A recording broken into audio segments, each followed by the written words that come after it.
So recently I've been working on my creative process for coming up with ideas for product rendering.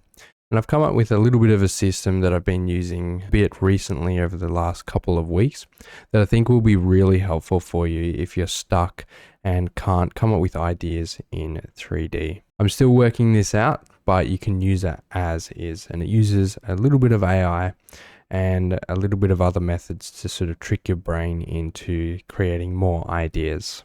So I just want to share a little bit about my story before I jump in and share this information. My name is Hunter. I've been using Blender for nearly 6 years, and I've been also teaching it for 3 of those years. And my sort of mission is that I would create content that's extremely high quality inside of Blender. So reach that standard that studios use. So reach that standard that studios have when they're using Cinema 4D. And I sort of want to bring that quality to the Blender community. One of the biggest things I've struggled with is actually coming up with ideas and specifically new unique ideas for your renders. And that's why I'm using AI to help me prompt and initially get me started into the ideation process. I don't use it to create any images. I just use it to prompt. So I'm going to jump into Notion. This is where I hold sort of all my information here. And as you can see here, if I switch here, you can see this is my Notion doc and this is the prompt here. So all you have to do is copy it and you can jump over to Notion AI.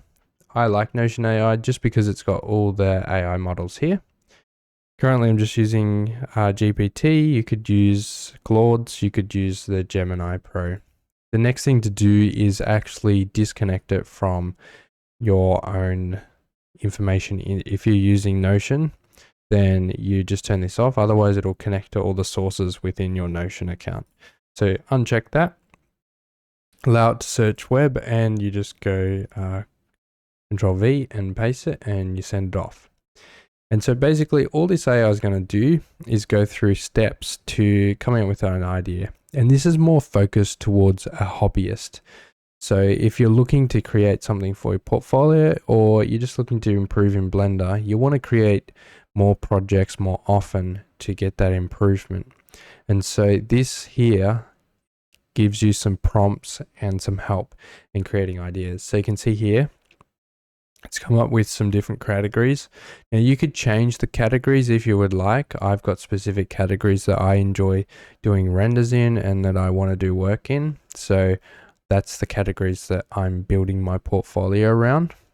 And then you can see here that you can take a look at these and you can see that it's sending you straight to different websites. And this will be different each time. And so you can look through each one of these as references. You can also come to the bottom here and then it gives you some references to look in existing libraries. Also check what you've already saved in your Pinterest posts and actually try to create a product from there. So what I like to do is set a timer for 5 minutes and I just start looking around the internet just to pick a product that I want to render. So let's say for this example, I had this one. So this is a product that I want. Now I won't render the exact one just for copyright reasons, but you just drag the image in and you put it in here. And then you can send it off. And what it's going to do is go through to step number 2. It's going to tell you to pick a design theme. So it's going to prompt some design themes here that you can pick from. So basically what it does is comes up with some ideas, and these ideas are coming from the original prompt. And if you look here, it's coming up with this here. And this is my Pinterest board. And this, you can plug your own Pinterest board into this to customize the type of style that you really like in 3D or the style that you're going after. And you can plug that in there. And then what it's going to do is generate you some ideas. So we might go an orchard morning lifestyle here.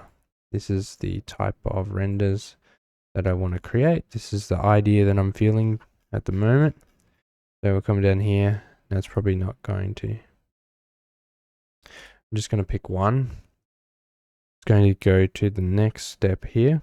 It's going to tell you to set a 5-minute timer and collect 10 to 20 references that match this style. Now, one thing with references, when you're searching for references, you're not looking for exact products. You can look into abstract areas, you can look into different products, and you want to just focus on one thing at a time. So search for just lighting, then search just for composition, then search just for colors. And then if you do it that way, you're not going to be copying, you're going to be stealing. And then you can combine this part from this scene into here, and you can take the lighting from here, you can take the composition from here, the positioning of this product from here, and you can sort of combine it all into one product.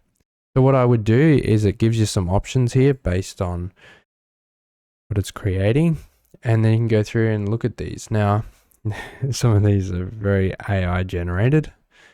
Some of these top ones, we sort of want to avoid the AI just because we want to have accurate references in color.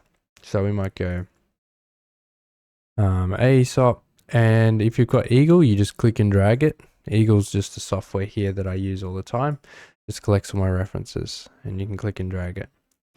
And then what you're going to do is you're going to come back here, and it's going to ask for those reference images. So you're just going to jump to Eagle here. You're going to grab some reference images, drop them in, going to upload them,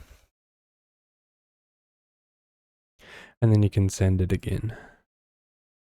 So you can also just take a screenshot of a ton of your board or anything, this style, and then what it's going to do is it should create some brand names. So this is for me specifically when I'm creating portfolio pieces. I want to have something that's not sort of related, or if I'm creating course content, I don't want to be copying big brands because I don't want to encroach in copyright. So it just gives me some ideas of what sort of products.